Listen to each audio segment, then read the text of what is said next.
আসসালামু আলাইকুম সুপ্রিয় শুভাকাঙ্ক্ষী আমাদের ১৯তম নিবন্ধন উপলক্ষে আমাদের রসায়ন বিষয় থেকে ডেমো হিসাবে একটা প্রশ্ন যদি আমরা দেখি যে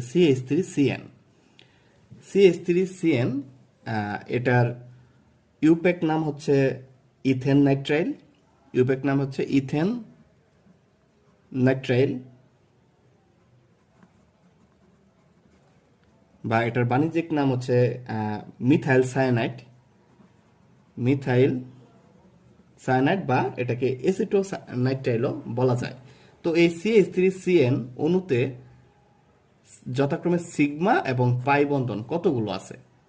তো এই CH3CN ইথেন নাইট্রাইল যৌগটাতে কয়টা সিগমা কয়টা পাই বন্ধন আছে সেটা জানার জন্য আমাদেরকে অবশ্যই আগে গাঠনিক সংকেতটা জানতে হবে। তো গাঠনিক সংকেত যদি আমি দেখাই, CH3 যেহেতু 4টে হাইড্রোজেন বন্ড কার্বন এবং এটার সাথে যেহেতু নাইট্রোজেন আছে তাহলে অবশ্যই 3 বন্ধন নাইট্রোজেন। তো এই ক্ষেত্রে এটা একটা সিগমা, এটা একটা সিগমা এবং কার্বন হাইড্রোজেন এটা একটা সিগমা, আর হচ্ছে এই 3 বন্ধনের একটা সিগমা, বাকি দুইটা হচ্ছে পাই বন্ধন। তো এখান থেকে আমরা 1 2 3 4 চারটা চারটা সিগমা ও দুইটা পাই বন্ধন পেলাম।